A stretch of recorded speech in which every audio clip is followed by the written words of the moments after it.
Government of Indian railway నుంచి వచ్చేసరికి job notification అనేది అయితే రిలీజ్ అయింది. సో మనకు రిలీజ్ అయినటువంటి జాబ్ వచ్చేసరికి జూనియర్ ఇంజనీర్ అండ్ నెక్స్ట్ వచ్చేసరికి depot material superintendent and next వచ్చేసరికి కెమికల్ అండ్ మెటలాజికల్ అసిస్టెంట్ అనే జాబ్ అనేది అయితే రిలీజ్ కావడం అయితే జరిగింది. సో ఈ యొక్క జాబ్ నోటిఫికేషన్ నెంబర్ వచ్చేసరికి 05/2025 అనేది అయితే ఇవ్వడం అయితే జరిగింది. సో ఈ యొక్క జాబ్ నోటిఫికేషన్ సంబంధించి ఫుల్ డీటెయిల్స్ అనేది అయితే చూద్దాము. ఫస్ట్ వచ్చేసరికి ఇంపార్టెంట్ డేట్స్ అనేది అయితే చూద్దాము. నోటిఫికేషన్ రిలీజ్ అయింది వచ్చేసరికి 4వ తేదీ అక్టోబర్ 2025 అయితే మనకైతే నోటిఫికేషన్ అనేది అయితే రిలీజ్ కావడం అయితే జరిగింది. So starting date online application వచ్చేసరికి 31వ తేదీ అక్టోబర్ 2025 స్టార్ట్ అయ్యి 30వ తేదీ నవంబర్ 2025 నాటికైతే ఎండ్ అయితే అవుతుంది. మనకేంటంటే అప్లై చేయడానికి వచ్చేసరికి 1 మంత్ అనేది అయితే టైం అనేది అయితే ఇవ్వడం అయితే జరుగుతుంది. అండ్ పేమెంట్ లాస్ట్ డేట్ వచ్చేసరికి 2వ తేదీ డిసెంబర్ 2025 నాటికైతే ఎండ్ అయితే అవుతుంది. అండ్ నెక్స్ట్ వచ్చేసరికి మనకేంటంటే ఆన్లైన్ అప్లికేషన్ సబ్మిట్ చేసిన తర్వాత సో ఆన్లైన్ అప్లికేషన్లో ఏదైనా కరెక్షన్స్ కానీ లేదా మోడిఫికేషన్ చేయడానికైతే మళ్ళీ మనకైతే టైం అనేది అయితే ఇవ్వడం జరుగుతుంది. సో ఈ యొక్క టైం వచ్చేసరికి 3వ తేదీ డిసెంబర్ 2025 నుంచి 12వ తేదీ డిసెంబర్ 2025 వరకు అయితే టైం అనేది అయితే ఇవ్వడం అయితే జరుగుతుంది. అండ్ నెక్స్ట్ వచ్చేసరికి ఎవరైతే స్క్రైబ్ క్యాండిడేట్స్ ఉంటారో సో ఈ యొక్క స్క్రైబ్ క్యాండిడేట్స్ వాళ్ళ యొక్క డీటెయిల్స్ అనేది అయితే ఇవ్వడానికి 13వ తేదీ డిసెంబర్ నుంచి 17వ తేదీ డిసెంబర్ 2025 వరకు అయితే టైం అనేది అయితే ఇవ్వడం అయితే జరిగింది. సో వీడియోను చాలామంది చూస్తున్నారు కానీ లైక్ చేయట్లేదు. ప్లీజ్ లైక్ అయితే చేయండి గైస్. అండ్ వీడియోను కొత్తగా చూస్తున్నట్లయితే please like, share and subscribe అయితే చేసుకోండి గైస్. ఇలాంటి మరిన్ని వీడియోస్ అండ్ మరిన్ని అప్డేట్స్ కోసం అయితే సో మన ఛానల్లో ఏంటంటే మ్యాక్సిమం జెన్యున్ నోటిఫికేషన్ సంబంధించి డీటెయిల్స్ అనేది అయితే ఇవ్వడం అయితే జరుగుతుంది.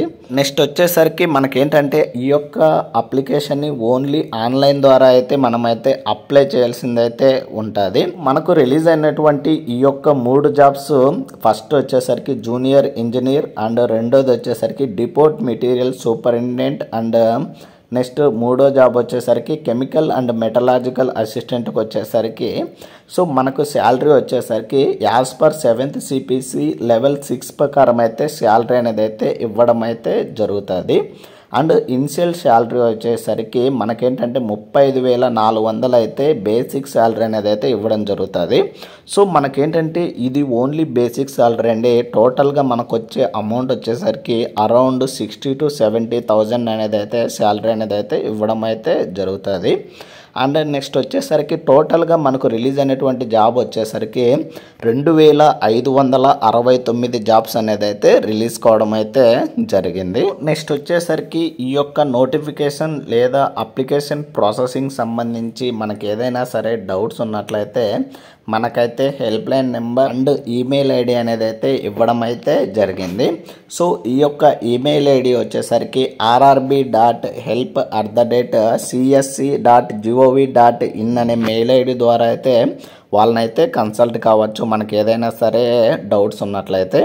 అండ్ నెక్స్ట్ వచ్చేసరికి ఈ యొక్క హెల్ప్ లైన్ నెంబర్ వచ్చేసరికి 9592001188 కానీ 0172565333 అని అయితే హెల్ప్ లైన్ నెంబర్ అనేది అయితే ఇవ్వడం జరిగింది.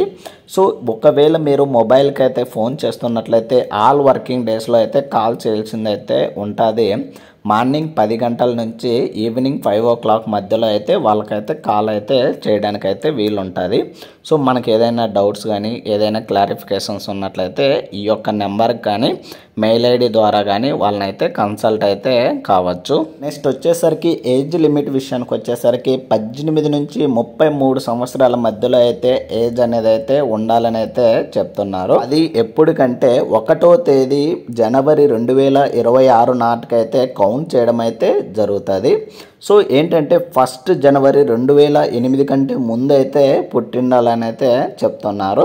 సో ఎవరైతే ఓసీ అండ్ ఈడబ్ల్యూఎస్ క్యాండిడేట్స్కి వచ్చేసరికి 2వ తేదీ జనవరి 1993 తర్వాత అయితే పుట్టిండాలని అయితే చెప్తున్నారు. నెక్స్ట్ వచ్చేసరికి ఓబీసీ క్యాండిడేట్స్కి వచ్చేసరికి 2వ తేదీ జనవరి 1990 తర్వాత అయితే పుట్టిండాలని అయితే చెప్తున్నారు.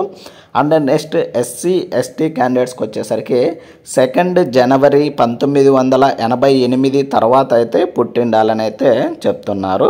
అండ్ ఏజ్ రిలాక్సేషన్ విషయానికి వచ్చేసరికి ఎస్సీ ఎస్టీ క్యాండిడేట్స్కి వచ్చేసరికి 5 years అయితే ఇవ్వడం జరిగింది. అండ్ ఓబీసీ క్యాండిడేట్స్కి వచ్చేసరికి 3 years అయితే ఏజ్ రిలాక్సేషన్ అనేది అయితే ఇవ్వడం జరిగింది. అండ్ డిఫరెంట్ క్యాడర్ను బట్టి డిఫరెంట్ ఏజ్ రిలాక్సేషన్ అనేది అయితే ఇవ్వడం అయితే జరిగింది. నెక్స్ట్ వచ్చేసరికి ఎగ్జామినేషన్ ఫీజు విషయానికి వచ్చేసరికి ఎవరైతే SC ST ex service man and person with bench mark disabilities female and transgenders and next వచ్చేసరికి ఈబీసీ క్యాండిడేట్స్ ఉంటారో వాళ్ళకు వచ్చేసరికి అప్లికేషన్ ఫీజు వచ్చేసరికి 250 రూపాయలు అయితే ఇవ్వడం అయితే జరిగింది. ఈ యొక్క 250 రూపాయలు అనేది మళ్ళీ వెనక్కి అనేది అయితే పడుతుంది, రీఫండబుల్ అండి.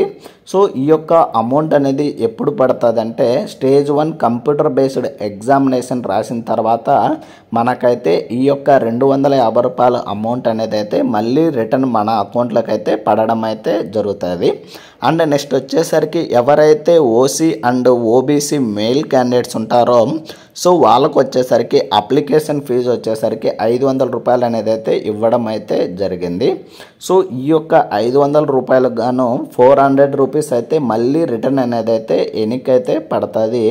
సో ఈ యొక్క అమౌంట్ అనేది మళ్ళీ రిటర్న్ ఎప్పుడు పడుతుంది అంటే మనం ఫస్ట్ స్టేజ్ 1 ఎగ్జామినేషన్ రాసిన తర్వాత అందులో మనకేంటంటే 100 రూపాయలు కట్ చేసుకొని మిగిలినటువంటి 400 రూపాయల అమౌంట్ అనేది అయితే మనకైతే రిటర్న్ మన అకౌంట్లో అనేది అయితే పడడం అయితే జరుగుతుంది. So only computer based stage 1 రాసిన తర్వాతనే అమౌంట్ పడుతుందండి. సో ఒకవేళ మీరు కంప్యూటర్ బేస్డ్ ఎగ్జామ్ కానీ అటెండ్ కాలేదంటే ఈ యొక్క అమౌంట్ అనేది అయితే మనకైతే రిటర్న్ అనేది అయితే పడదండి. నెక్స్ట్ వచ్చేసరికి ఏంటంటే సెలక్షన్ ప్రాసెస్ అనేది ఎలా ఉంటుందంటే సో ఫస్ట్ మనకైతే స్టేజ్ 1 కంప్యూటర్ బేస్డ్ ఎగ్జామినేషన్ అనేది అయితే కండక్ట్ చేయడం జరుగుతుంది. సో ఈ యొక్క స్టేజ్ 1 కంప్యూటర్ బేస్డ్ ఎగ్జామినేషన్లో మనం క్వాలిఫై అయిన తర్వాత మనకు వచ్చేసరికి స్టేజ్ 2 కంప్యూటర్ బేస్డ్ ఎగ్జామినేషన్ అనేది అయితే కండక్ట్ చేయడం జరుగుతుంది. సో ఈ యొక్క స్టేజ్ 2 ఎగ్జామినేషన్లో సెలెక్ట్ అయిన తర్వాత మనకు వచ్చేసరికి డాక్యుమెంట్ వెరిఫికేషన్ అనేది అయితే కండక్ట్ చేస్తారు. సో ఈ యొక్క డాక్యుమెంట్ వెరిఫికేషన్ కంప్లీట్ అయిన తర్వాత మనకు వచ్చేసరికి మెడికల్ ఎగ్జామినేషన్ అనేది అయితే కండక్ట్ చేయడం జరుగుతుంది. సో ఈ యొక్క మెడికల్ ఎగ్జామినేషన్ అనేది అయితే కంప్లీట్ అయిపోయిన తర్వాత మనకు వచ్చేసరికి జాబ్ అనేది అయితే ఇవ్వడం అయితే జరుగుతుంది. సో మనకు అప్లై చేస్తున్నటువంటి ఆ జాబ్ను బట్టి మనకు వచ్చేసరికి జాబ్ అనేది అయితే ఇవ్వడం అయితే జరుగుతుంది. సో ఫస్ట్ మనకు వచ్చేసరికి కంప్యూటర్ బేస్డ్ ఎగ్జామినేషన్ సంబంధించి డీటెయిల్స్ అనేది అయితే చూద్దాము. స్టేజ్ 1 సో ఈ యొక్క స్టేజ్ 1 ఎగ్జామినేషన్లో ఏంటంటే మొత్తం వచ్చేసరికి మనకు 100 క్వశ్చన్స్ అనేది అయితే ఇవ్వడం జరుగుతుంది. సో ఈ 100 క్వశ్చన్స్కి గాను మనకు టైం వచ్చేసరికి 90 minutes అనేది అయితే టైం అనేది అయితే ఇవ్వడం అయితే జరుగుతుంది. అదే స్క్రైబ్ క్యాండిడేట్స్కి వచ్చేసరికి 120 నిమిషాలు అయితే టైం అనేది అయితే ఇవ్వడం జరుగుతుంది. సో నెక్స్ట్ వచ్చేసరికి ఫస్ట్ సిలబస్ ఏంటనేది అయితే చూద్దాము సబ్జెక్ట్ వైజు. సో ఇక్కడైతే చూడొచ్చు స్టేజ్ 1 కంప్యూటర్ బేస్డ్ ఎగ్జామినేషన్లో మనకు వచ్చేసరికి 100 క్వశ్చన్స్ అనేది అయితే ఇవ్వడం జరుగుతుంది. టైం వచ్చేసరికి 90 minutes అనేది అయితే ఇవ్వడం జరుగుతుంది. సో 100 క్వశ్చన్స్కి గాను 100 మార్క్స్కి అయితే ఎగ్జామ్ అనేది అయితే కండక్ట్ చేస్తారు. సో టాప్ సబ్జెక్ట్స్ వచ్చేసరికి మ్యాథమెటిక్స్లో 30 క్వశ్చన్స్ వస్తాయి, 30 మార్కులు అండి. అండ్ నెక్స్ట్ వచ్చేసరికి జనరల్ ఇంటెలిజెన్సీ అండ్ రీజనింగ్ నుంచి వచ్చేసరికి 25 క్వశ్చన్లు ఇచ్చి 25 మార్కులకు అయితే కండక్ట్ చేయడం జరుగుతుంది. అండ్ నెక్స్ట్ థర్డ్ వన్ వచ్చేసరికి జనరల్ అవేర్నెస్ నుంచి 15 క్వశ్చన్లు ఇస్తారు, 15 మార్కులకు అయితే కండక్ట్ చేయడం జరుగుతుంది. అండ్ నెక్స్ట్ ఫోర్త్ టాపిక్ వచ్చేసరికి జనరల్ సైన్స్ నుంచి 30 క్వశ్చన్స్ ఇచ్చి 30 మార్కులకు అయితే కండక్ట్ చేయడం అయితే జరుగుతుంది. సో టోటల్గా 100 క్వశ్చన్స్ ఇచ్చి 100 మార్క్స్ అనేది అయితే కండక్ట్ చేయడం అయితే జరుగుతుంది. టైం వచ్చేసరికి 90 మినిట్స్ అండి. అండ్ నెక్స్ట్ వచ్చేసరికి నెగిటివ్ మార్కింగ్ విషయానికి వచ్చేసరికి 1/3 అయితే నెగిటివ్ మార్కింగ్ అనేది అయితే ఉంటుంది. సో ఇక్కడ వచ్చేసరికి వాటికి సంబంధించి సిలబస్ అనేది అయితే ఇవ్వడం అయితే జరిగింది. సో మ్యాథమెటిక్స్ నుంచి ఏమేమి టాపిక్స్లో మనకైతే క్వశ్చన్స్ అనేది అయితే అడగచ్చు. అండ్ నెక్స్ట్ వచ్చేసరికి జనరల్ ఇంటెలిజెన్సీ అండ్ రీజనింగ్ నుంచి కూడా టాపిక్స్ అనేది అయితే ఇవ్వడం జరిగింది. And general awareness and general science నుంచి కూడా టాపిక్స్ అనేది అయితే ఇక్కడైతే ఇవ్వడం జరిగింది. సో ఇది స్టేజ్ 1 సంబంధించి. నెక్స్ట్ స్టేజ్ 2లో వచ్చేసరికి మనకేంటంటే 120 నిమిషాల టైం అనేది అయితే ఇవ్వడం జరుగుతుంది. క్వశ్చన్స్ వచ్చేసరికి 150 క్వశ్చన్స్ అనేది అయితే ఇవ్వడం జరుగుతుంది. సో ఈ విధంగా స్టేజ్ 2 ఎగ్జామినేషన్ కంప్లీట్ అయిపోయిన తర్వాత మనకైతే డాక్యుమెంట్ వెరిఫికేషన్ అనేది అయితే కండక్ట్ చేయడం జరుగుతుంది. సో ఈ యొక్క డాక్యుమెంట్ వెరిఫికేషన్ కంప్లీట్ అయిపోయిన తర్వాత మనకు వచ్చేసరికి జాబ్ అనేది అయితే ఇవ్వడం అయితే జరుగుతుంది. నెక్స్ట్ వచ్చేసరికి ఎడ్యుకేషనల్ క్వాలిఫికేషన్ విషయానికి వచ్చేసరికి మనకేంటంటే ఎడ్యుకేషన్ క్వాలిఫికేషన్లో ఎవరైతే మెకానికల్ అండ్ అల్లైడ్ ఇంజనీరింగ్ పోస్టులకు సంబంధించి అప్లై చేస్తుంటారో సో వాళ్ళు వచ్చేసరికి 3 years డిప్లొమా ఇన్ ఇంజనీరింగ్ కానీ లేదా బ్యాచిలర్ డిగ్రీ ఇన్ ఇంజనీరింగ్ కానీ చదివిండాలని అయితే చెప్తున్నారు. సో ఏంటంటే మీరైతే డిప్లొమా కానీ బీటెక్ చదివినటువంటి వాళ్ళైతే దీనికైతే అప్లై చేయడానికైతే ఎలిజిబుల్ అండి. సో దీంట్లో ఏంటంటే first mechanical and allied engineering పోస్ట్కు అప్లై చేస్తుంటేనా ఈ యొక్క స్ట్రీమ్లో చదివినటువంటి వాళ్ళందరూ కూడా దీనికైతే అప్లై చేయడానికైతే ఎలిజిబుల్ అండి. అండ్ నెక్స్ట్ వచ్చేసరికి ఎవరైతే ఎలక్ట్రికల్ అండ్ అల్లైడ్ ఇంజనీరింగ్ పోస్ట్కు అప్లై చేయాలనుకుంటారో సో వాళ్ళు వచ్చేసరికి ఎలక్ట్రికల్ ఇంజనీరింగ్ కానీ లేదా combination of any sub stream of basic stream of electrical engineering చదివినటువంటి వాళ్ళైతే ఎలిజిబుల్ అండి. అండ్ నెక్స్ట్ వచ్చేసరికి ఎలక్ట్రానిక్స్ అండ్ అల్లైడ్ ఇంజనీరింగ్ పోస్టులకు అప్లై చేయాలనుకుంటారో వాళ్ళకు వచ్చేసరికి ఈ యొక్క స్ట్రీమ్స్లో చదివినటువంటి వాళ్ళందరూ కూడా అప్లై చేయడానికైతే ఎలిజిబుల్ అండి. అండ్ నెక్స్ట్ వచ్చేసరికి ఎవరైతే సివిల్ అండ్ అల్లైడ్ ఇంజనీరింగ్ సంబంధించి అప్లై చేస్తుంటారో సో వాళ్ళకు వచ్చేసరికి ఈ యొక్క స్ట్రీమ్లో అనేది అయితే చదివిండాలని అయితే చెప్తున్నారు. అండ్ నెక్స్ట్ వచ్చేసరికి ఎవరైతే సిఎంఏ రిలేటెడ్ జాబ్కి అప్లై చేస్తుంటారో వాళ్ళు వచ్చేసరికి BSc in chemistry and physics అనేది చదివినటువంటి వాళ్ళైతే దీనికైతే అప్లై చేయడానికైతే ఎలిజిబుల్ అని అయితే చెప్తున్నారు. ఇది మనకు రిలీజ్ అయినటువంటి రైల్వే జాబ్ సంబంధించి ఫుల్ డీటెయిల్స్ అయితే గైస్. సో వీడియోను ఇంకా ఎవరైనా కానీ లైక్ చేయనట్లయితే ప్లీజ్ లైక్ అయితే చేయండి గైస్. అండ్ వీడియోను ఎవరైనా కానీ కొత్తగా చూస్తున్నట్లయితే please like, share and subscribe చేసుకోవడం అయితే మర్చిపోద్దండి గైస్. ఇలాంటి మరిన్ని వీడియోస్ అండ్ మరిన్ని అప్డేట్స్ కోసం అయితే. సో ఇప్పుడు వచ్చేసరికి మనకు రైల్వే నుంచి రిలీజ్ అయింది వచ్చేసరికి ఇది వచ్చేసరికి సెకండ్ జాబ్ నోటిఫికేషన్ అండి. ఆల్రెడీ మనకేంటంటే ఎన్టీపీసీలో గ్రాడ్యుయేషన్ సంబంధించి జాబ్ నోటిఫికేషన్ అనేది అయితే రిలీజ్ అయింది. సో దానికి సంబంధించి ఆల్రెడీ వీడియో అనేది అయితే చేశాను. ఆ వీడియో యొక్క లింక్ని అయితే కింద డిస్క్రిప్షన్లో ఇస్తాను, అక్కడికి వెళ్ళి అయితే వన్స్ చెక్ చేయండి గైస్.